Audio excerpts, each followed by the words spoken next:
This is what Valentina, a human resource officer in the United Nations office in Geneva, had to say when she was asked, "What do you expect from a candidate in an interview?"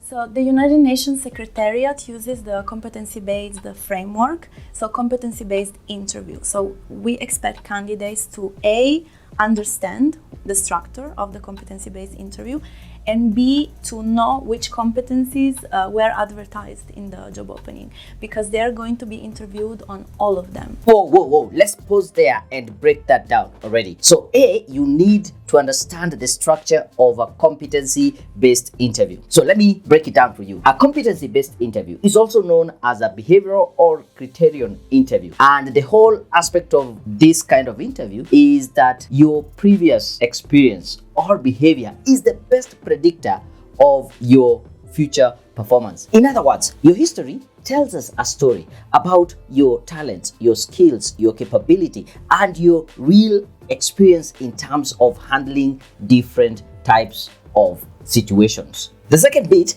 is that you need to know the competencies that have been advertised in that job description. And shortly, I'm going to show you where to find this competency in the job description which has been advertised, and then we will look at some of these competency and some examples of questions that you might be asked for each and every competency, and then I'll also give you an example of an answer for this kind of question. But for now, let us continue to hear what Valentina had to say. So typically we expect candidates to be fluent in English and or French, depending which are the working languages of the UN, and other additional languages, depending on the job opening. We expect them to be structured, to be straight to the point, clear and concise, but especially we expect them to have practiced and to have well-researched examples from their past experience, because they have to bear in mind that the main tenets of this competency-based interview is that the past experience is the best predictor of future experience. So as many examples they give us, the better, because we have to assess them based on what they tell us on their past experience, so that we can assess how they will perform in their job. That was quite valuable, but let us now take it to the next level by looking at examples of competency-based interview questions and how to solve them. So an example would be, tell us a situation where you went over and beyond what was expected from you by your manager, or tell us a situation where you used your problem-solving capabilities to resolve an issue. The best way to approach this question is by using the formula I call SAR, S-A-R. Sometimes it is also called STAR, S-T-A-R. Now, let's look at the first part. It has three parts. The first part is S, the situation, or when you look at STAR, S and T, situation or task. So here, you need to describe what was the situation or what was the task at hand. Once you define the situation, then you go to the A. A is action. What action did you take as a result of finding yourself in that situation or having been given that task? What specific actions did you take, and why did you take those actions per se? And then the last bit, which is the R, whereby you are explaining what was the result that came out of the actions that you took. And with that kind of simple framework, you can easily answer any competency-based question. And with that kind of formula, you can be able to answer any competency-based question thrown at you. The thing is, you need to practice in advance to have as many examples as possible. So now I want to jump onto the computer, pick a random job advertisement on the UN. We identify the kind of competencies that they are looking for, and then we see how do we answer a question based on those competencies. So here we have a program management officer, P for job. If you scroll down, it shows you what are the responsibilities, but we are interested in the competencies. And in this specific job, they are, I think, is it 4 or 5? So you need to have professionalism. There is also teamwork.